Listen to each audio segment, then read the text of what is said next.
Hey, what up, NBC Cribs? Come on in. My name is Chaez Boswell. I'm 30 years old from Sacramento, California. I'm 6'2", and I weigh approximately 350 pounds. Come on in, I'm going to show you my crib. We call it a crib. As you can see, it's pretty small because it's the size of a baby's crib for a guy like me. That's what I feel like. I feel like I live in a baby's crib, right? But anyway, nevertheless, it's the place that I live in, and I want to show you guys how I'm living. So let's go to the kitchen, which I know is the first room that you guys want to see. My favorite room. We have all the standard stuff here: microwave, toaster, oven, refrigerator, dishes, all those kind of good things. I have a foreman somewhere. I don't know where it's at. Cabinets. This is the pantry where we keep food. If you look in here, it's a bunch of instant food. We got oatmeal. We got some soup hidden in the back. Pam spray. Yams. Probably been here for way too long. Some coffee. Way up here is the whey protein. Yeah, I'm not using that. Definitely not using it enough. That's why it's at the top right there. Barely reachable. If we come over here, we open the freezer. Nothing. Ice. Cold as ice. Open the refrigerator. This is where it's at. Not really. If you look inside, there's really not much here. There's some sauces in here, some water, 2 things of water, some ranch. Ranch goes good on everything. It's America's favorite. A bunch of little seasonings, some leftover Del Taco Starbucks. One of the issues with my weight, I've always lived life on the go. I don't take time to plan, prepare, cook meals, so I'm always catching things in the drive-thru or a quick meal here or a bite there. And you know, on a budget, that's not really the best way to eat. And so I end up eating a lot of bad foods at different times. And it's definitely been a real issue for me. That's about it for the kitchen. Let's go into another room. I'll show you what else we're working with here.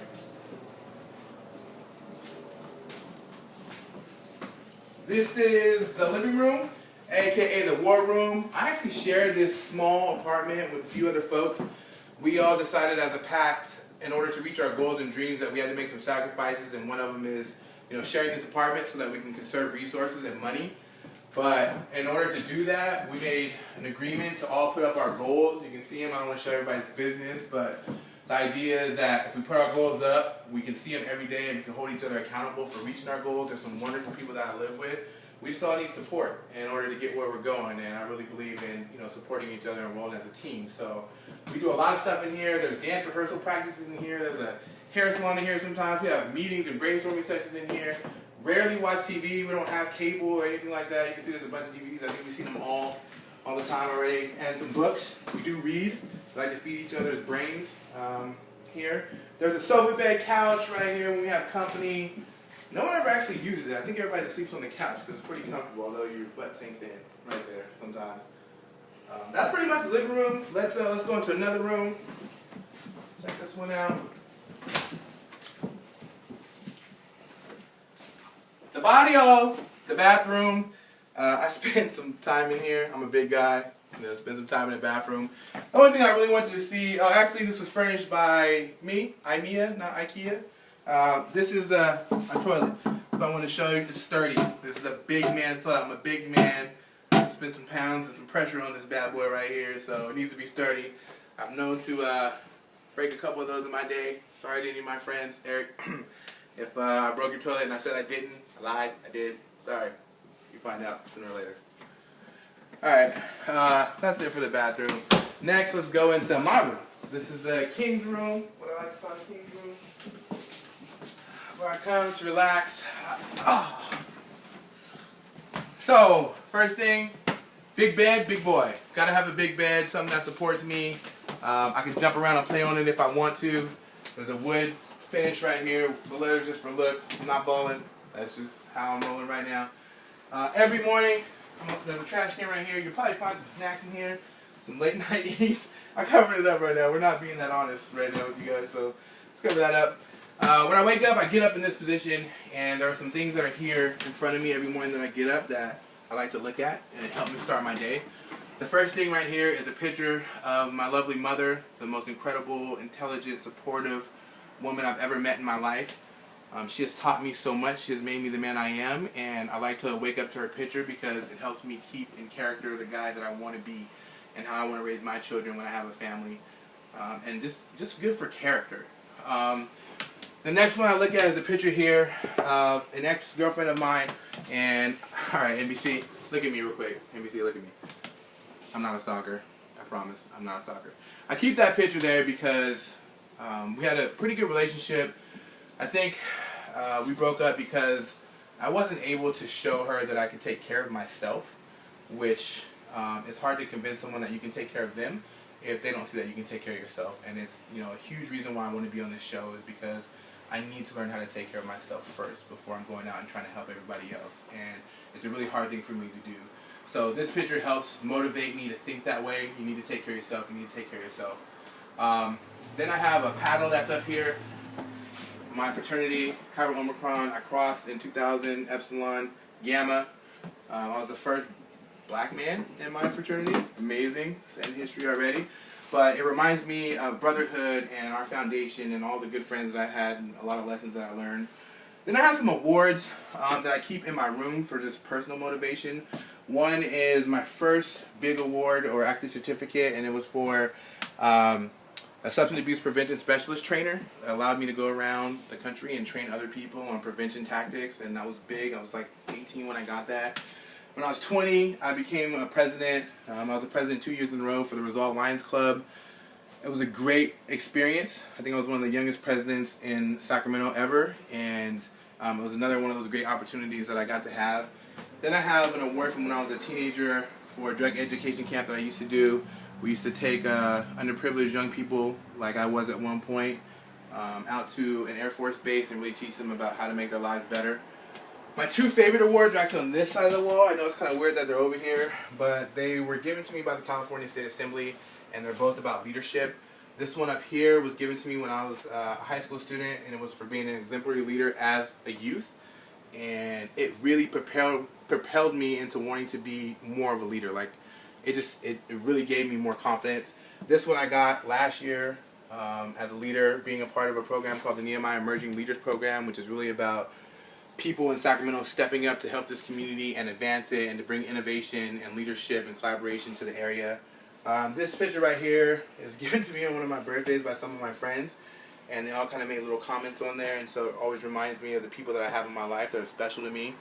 And that's pretty much it for the pictures. So the next thing I guess I should show you is my closet, right? You want to see how I'm living as far as how I'm wearing? Oh, you know what? Actually, I forgot an award.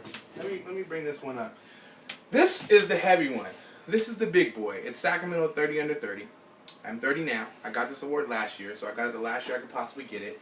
And it means a huge deal to me because it's given by a group of leaders and more established people in the community that look at people and they say, you know, we feel like for people under the age of 30, you're really doing things for this community, and you're making moves and you're setting examples, and this was huge for me.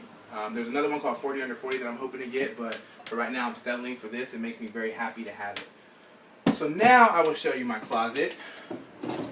I actually have clothes in here. I have clothes over there that are inside of a cubby, and they're just inside of a cubby because I have bigger clothes and they don't fit in normal dresser drawers, so I have to use a cubby of that nature.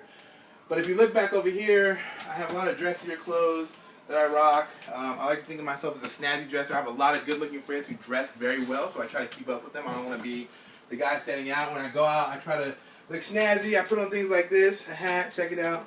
Yes. Yeah, that's a good picture. I didn't even see it, but I can tell it's a good picture.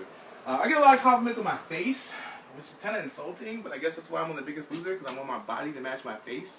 I think I could be a great-looking guy if I did that. Dress clothes, ties. I love ties. I love to wear ties. I love to wear ties with character. I have one tie in particular that I love, and this is it. This is my business tie. When I wear this tie, you know I mean business. This is Sean Puffy Combs' business mogul status. I wear it to all my important meetings. Some people have lucky ties. I have a business tie, and this is the one I rock. I don't have a lot of name brand stuff, and the reason why is because big people clothes are expensive. I have a pair of Levi's, and they cost me $75. I have actually, Levi's are the only jeans I wear, just because of the way they fit, and they all cost $75 for Levi's. For Levi's, $75. So being on The Biggest Loser, or just losing weight in general, like I could dress a lot better for a lot less, and I plan on doing that. So that's my closet, that's my clothes. The last thing I want to show you guys before I let you get out of here is my garage. I know that's what you want to see, the whips, the cars that I drive. And I'm about to floss on y'all real quick. So ready? Bam! I don't have a car, people. I live in downtown Sacramento right now. I walk everywhere. I take the RT. I hitch a ride where I can.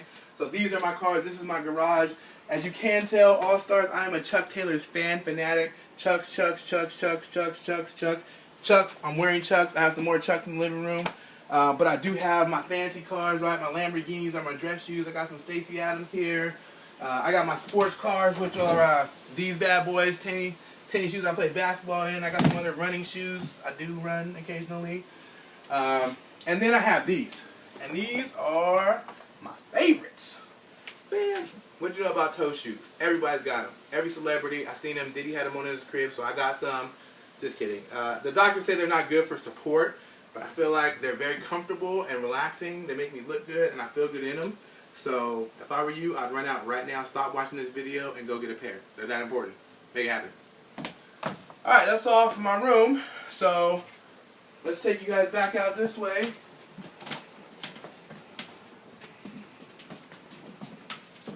And I totally like to thank you for coming and checking out my crib and my place.